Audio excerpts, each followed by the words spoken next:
there and welcome. Today I'll be looking back at a game called Doom 2, Hell on Earth.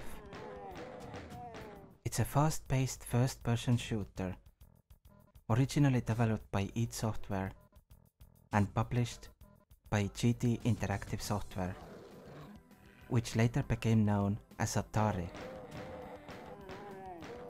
In the background you'll see a non-completionist playthrough of the first level of each of the 3 campaigns the game includes to get an idea about how the environments might look like. The first level was played on the 2nd difficulty and the other 2 were played on the 3rd difficulty. Doom 2 is very similar to its predecessor, the original Doom game. It's the same super fast-paced and incredibly fun gameplay with a satisfying gunplay to boot. However, this time we get a new weapon called the Super Shotgun, which is a double-barreled shotgun that packs an incredible amount of punch. That thing is unbelievably satisfying to use.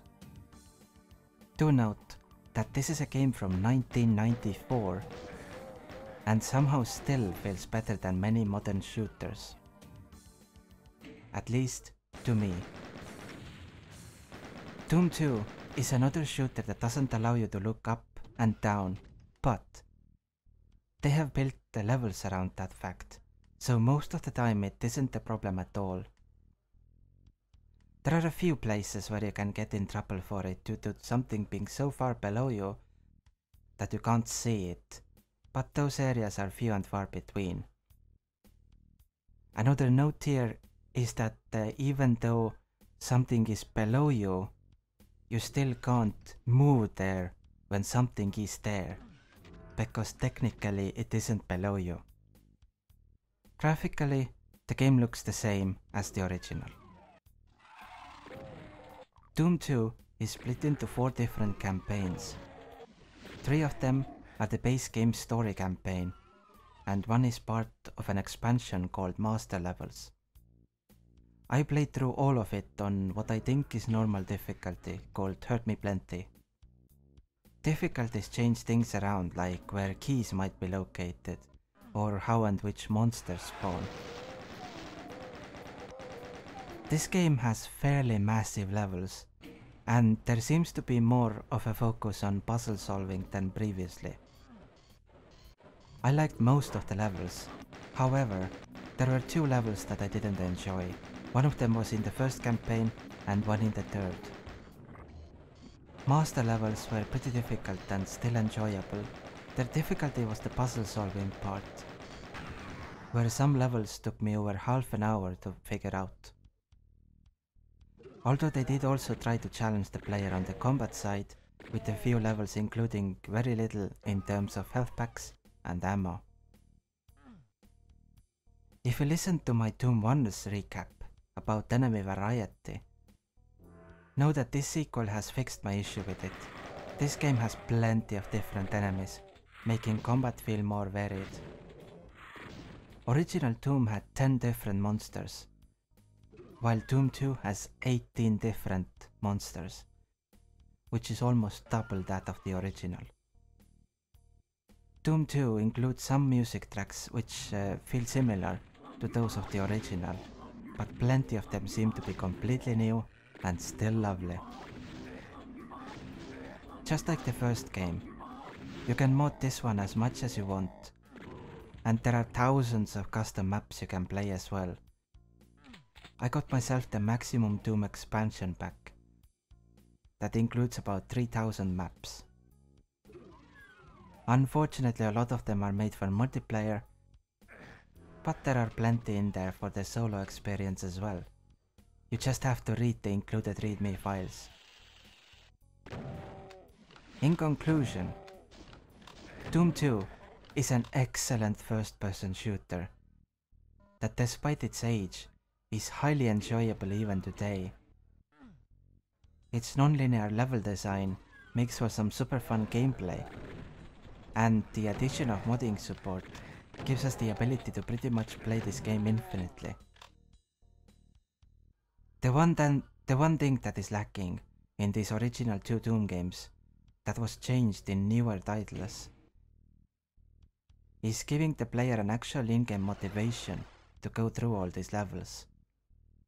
But not all games need something like that if the developers are able to make the gameplay loop itself as satisfying as it is in Doom. I absolutely love Doom 2, and I find it unfortunate that I never got to experience it when it was newer. I think that about covers each topic I wanted to talk about in regards to Doom 2. So, I hope you enjoyed my little recap of the game. I'll see you next time.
You